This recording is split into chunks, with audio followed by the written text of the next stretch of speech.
কিছুক্ষণ আগে আমার এসএসসি পরীক্ষার রেজাল্ট পেলাম। ফেল করেছি আমি।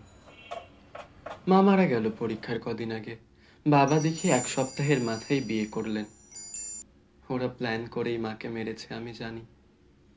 আচ্ছা, মাকে ডিভোর্স দিয়েও তো বিয়েটা করতে পারতো বাবা। নানুকে না হয় আমিই বলতাম বাবাকে চাকরি থেকে বের করো না। আমাকেও রেখেছে শুধু নানু বাড়ির জমি হাতাবে বলে। কিন্তু বাবা হয় আমার, তাই কিছু বলি না। ওই যে মা শিখিয়েছিল, মা গেছে, মায়ের শিক্ষা অন্তত থাক। ও বলতে ভুলে গেছি, আমি বৈভব, মায়ের একমাত্র সন্তান। জানেন, সৎ মা এসে আমাকে বিজলির মায়ের জায়গাটা দিয়ে দিল। বাসন মাজো, ঘর ঝাড়ো, সবজি কাটো। আমি শেষ নিজে থেকে কেঁদেছিলাম মাকে কবর দিয়ে ফিরে।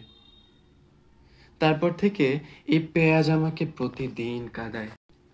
বলুন তো, এসবের মাঝে কি পরীক্ষা দেয়া যায়?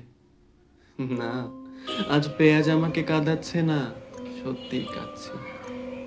শ্রেণীর 1 রোলের ছাত্র ফেল করলে কাঁদবে, তাই কাঁদছি। মা চলে গেল, মায়ের আমাকে ঘিরে স্বপ্নটাও আজ গেল। আমিও মায়ের কাছেই চলে যাই।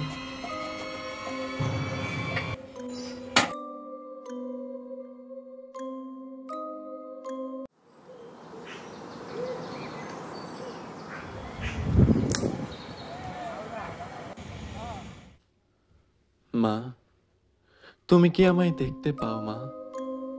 আমার ভীষণ কষ্ট হচ্ছে, একটু আদর করে দেবে?